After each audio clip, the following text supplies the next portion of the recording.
Currently, I am studying to become an expert in helping organizations to succeed. But thanks to my esteemed role as the proud auntie to my 5-year-old niece Nyla and 1-year-old nephew Aiden, I am already an expert at Disney movies. How, you ask? Well, I have seen Frozen at least 100 times. If you haven't seen Frozen, it's a movie about two sisters, one of whom, spoiler alert, has magical ice powers.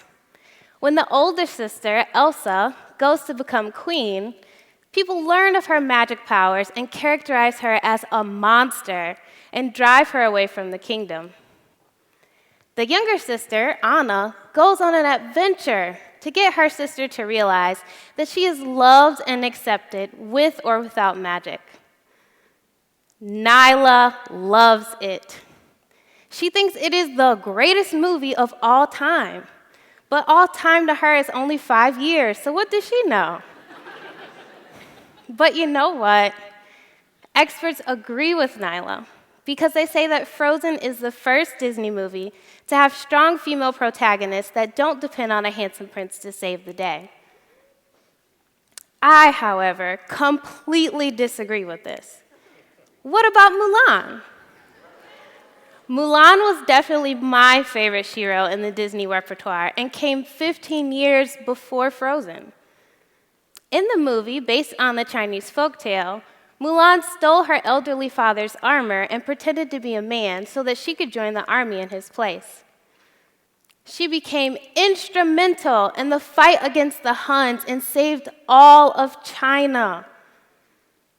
Despite kicking butt and saving her people, I think that Frozen gets the title of the first Disney movie with strong female protagonists because Elsa and Anna were able to be the heroes as themselves, whereas Mulan had to literally become someone else.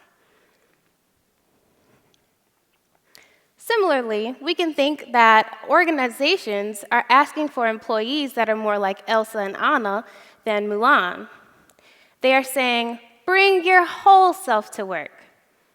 And scientists are calling this authenticity. Authenticity is defined as the degree to which a person acts in line with his or her core identity. At work, that means being able to share your original ideas, express your true feelings, and operate within your true values. Does this mean that if you don't like your coworker, you can be rude to them or give them a poisonous apple? Of course not, and that's a different Disney movie. I need you guys to stay focused. What that does mean is that you are able to express your unique contribution to your organization as yourself. For example, as a woman, as a millennial, or as an African American. This push for authenticity is awesome because it shows that organizations care about employee happiness. Authenticity has been shown to relate to overall well-being. It strengthens work relationships, and it increases organizational satisfaction. So in other words, employees are happy. From the business perspective, this looks amazing because happy employees are more productive employees and better performing employees. So the bottom line, the money looks great. But here's the question. Who is free to be authentic? We know that Elsa and Mulan both had trouble being their authentic selves. Organizational researchers, such as myself, study how those with stigmatized or minority identities can only present pieces of themselves rather than their true authentic self, because their whole self is not valued or appreciated in the workplace.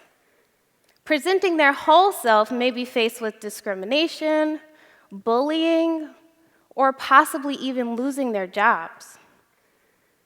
People feel like they have to wear a suit of armor in order to be accepted. And researchers find that having to wear this suit of armor is taxing The energy spent making this impression could be better spent actually doing their jobs. As a person with magic, Elsa felt that she had to hide part of herself. Conceal it, don't feel it, don't let it show. And researchers are calling this invisible stigmatized identity. Lesbian and gay employees, religious minorities, and those with mental or chronic illnesses, for example, may feel that they need to hide a part of themselves in order to be accepted.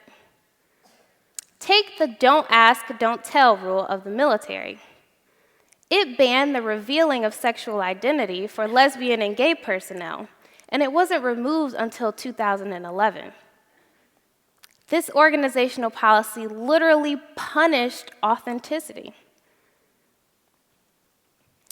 My diversity research lab, did research to find out what are the consequences of having to hide a part of yourself with the Resource Center for Persons with Disabilities here at MSU. We found that students that felt they had to hide part of themselves, such as dyslexia or depression, had lower life satisfaction and less satisfaction with the school.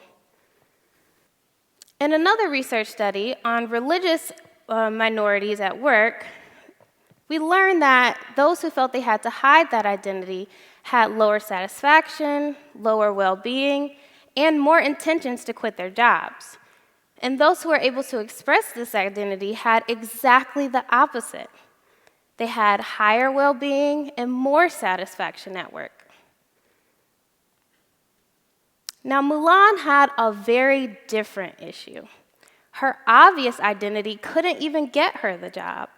She had to disguise herself the best way that she could in order to be accepted. Researchers call this a visible stigmatized identity.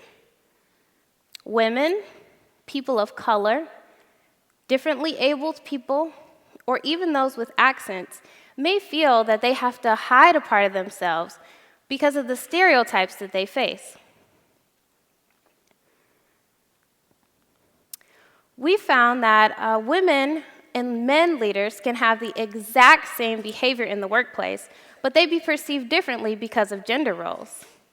When women are strong or assertive or express negative emotions in the workplace, they are seen as the evil queen of the office, where men are celebrated or even promoted for the exact same behavior. In another research study, we found that women have to work harder to present themselves as strong, ambitious leaders as compared to men. But here's the thing. We are leaders. We are heroes. And when we have to work harder to prove it, it diminishes our ability to just be ourselves. The stress of this inauthentic presentation leads to a number of negative consequences, including physical and psychological stress, lower quality work relationships, and ultimately dissatisfaction with their jobs. So people are not happy, and organizations are losing money. So how can we fix these mixed messages of bring your whole self to work, but not that piece, or be your authentic self, but I'll judge you if you do? First, we have to realize that change is not easy or without consequence. Heroes are not heroes because the ride is smooth. But let's write our own scenes. Let's write our own movies and see how we can be heroes. Scene 1. We must look around and say, what is the reality here in my workplace? Do your leaders allow you to speak without being stereotyped? Even if you don't wear a hijab, how might your organization be unsupportive of that cultural practice? Even if you can walk without assistance, consider where you hold your campus meetings for those who cannot. Even if you don't have magical ice powers, consider if your kingdom wouldn't like a princess who could build a snowman. Scene 2. Now that we have identified a problem, we have to use our courage to not only say, this is reality, how do we deal with it? But this is reality. How do we change it? Most heroes don't start off with a grand plan or seek the glory of being the best hero ever. They just start off by doing what's right. Take Mulan, for example.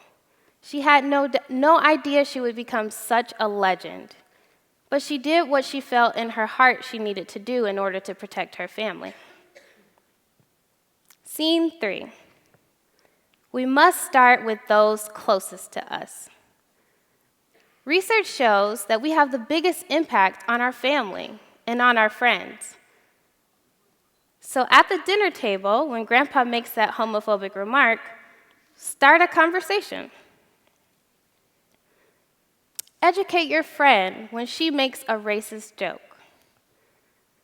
Fight with your niece and nephew about what the greatest Disney movie is. These will be the most challenging, but the most rewarding ways to start our journey to authenticity. Now, with these 3 scenes, you may realize that you aren't Elsa or Mulan with the stigmatized identity, and that's okay. You can be Anna. Anna was a true hero because she was the one who made the way for her sister to be accepted and be loved. With the courage and tenacity of a Disney hero, we are on our way to better workplaces and also better versions of ourselves.